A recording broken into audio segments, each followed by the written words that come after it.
ઓસ્ટ્રિયાના Alps પર્વતોની હવામાં એક અત્યંત ચોંકાવનારો અને રૂવાડા ઊભા કરી દે તેવો અકસ્માત સામે આવ્યો છે।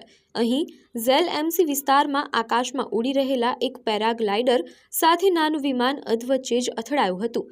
અપર ઓસ્ટ્રિયાની 44 વર્ષીય સબરીના નામની મહિલા પહાડો પરથી પેરાગ્લાઇડિંગ કરી રહી હતી ત્યારે પાછળથી આવી રહેલા એક પ્રવાસી વિમાનના પંખાએ તેના પેરાગ્લાઇડરના મુખ્ય હિસ્સાને હવામાં જ ચીરી નાખ્યો હતો। આ ભયાનક ટક્કરના દ્રશ્યો મહિલાના હેલ્મેટ કેમેરામાં કેદ થયા છે, જેમાં તે હવામાં ગોથા ખાતી નીચે તરફ પડતી જોઈ શકાય છે। પેરાગ્લાઇડર સંપૂર્ણપણે ફાટી ગયા બાદ સબરીના હવામાંથી સીધી મોત ભણી નીચે સરકી રહી હતી।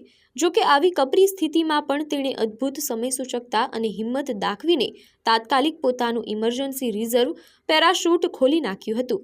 આ અનામત પેરાશૂટની મદદથી તે નજીકના એક જંગલના રસ્તા પર સુરક્ષિત રીતે લેન્ડ કરવામાં સફળ રહી હતી। આ ભયાનક અને જીવલેણ અકસ્માતમાં મહિલાને માત્ર સામાન્ય નાની ઈજાઓ જ થઈ છે અને તેનો આબાદ બચાવ થયો છે।